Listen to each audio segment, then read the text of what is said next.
Just look at that. I mean, it's been a bit volatile, but last 2 months have really been good for the small cap flows. We have Harshvardhan Roongta of Roongta Securities who also joins into the discussion.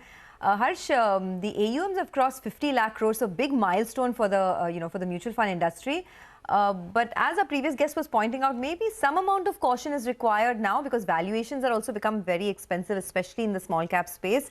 Would you exercise that caution as well? And what is your understanding of the numbers that have come through?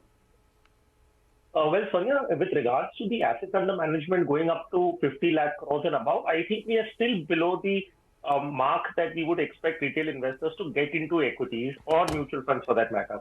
So I think there's a lot of scope with regards to the AUM going up. Now, your concern being with small caps particularly, yes, we voice our concern unanimously on the fact that the valuations in the small cap category have been elevated.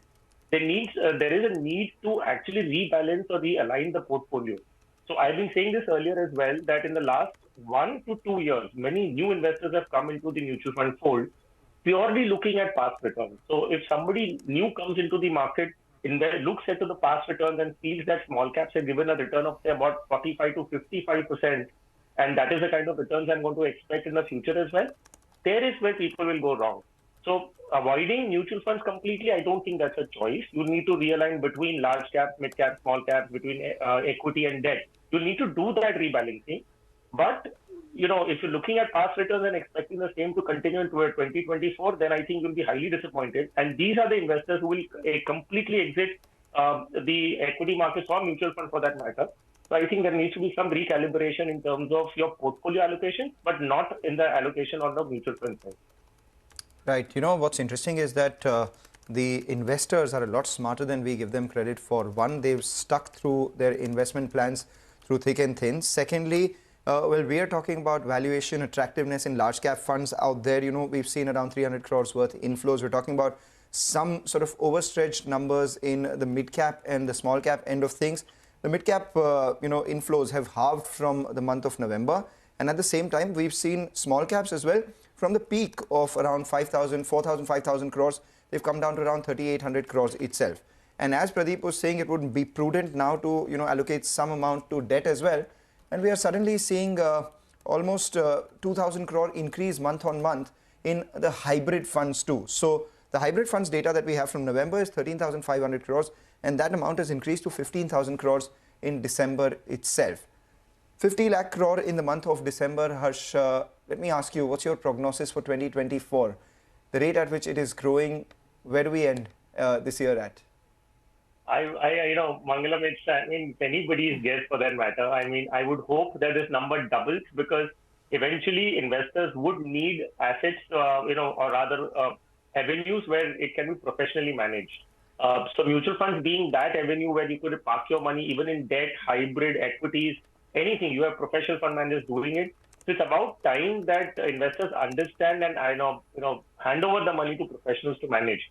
In practical sense, I think this number could go up by about 25 to 50% this year, given the awareness that investors have had with regards to the kind of returns or with regards to professionalism in which the money can be managed by mutual funds, and also given the fact that all kind of assets, from the lowest risk to the highest risk, paradigm, investors have the choice to pick anything which they like. I think it's a very, very good tool to park your money.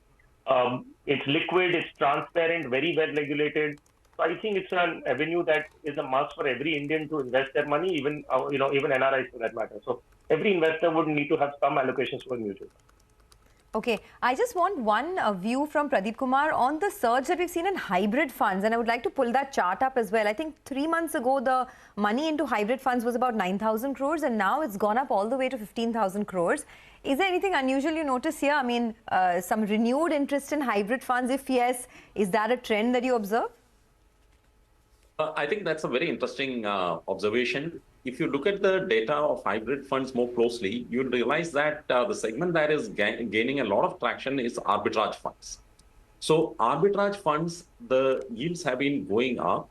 And if you look at it, they are yielding, some of the funds are yielding, close to 8% kind of returns. So people who want to park funds for the short term or even up to a year or just over that, they would find that arbitrage funds are a very tax-efficient option at current yield levels compared to pure debt funds, because you get the equity taxation and you get fairly good yields spreads at current levels. So I think the standout data on the hybrid side is actually from the arbitrage funds. Okay, all right, gentlemen, thanks a lot for joining in. I appreciate your thoughts here and reacting to this data. So, big milestones in the mutual fund industry, 50 lakh crore AUM for the first time ever. And of course, miles to go before they sleep, as they say. But good data coming through, especially a big surge seen in, some categories like hybrid funds. Let's do one thing. Let's take a quick break.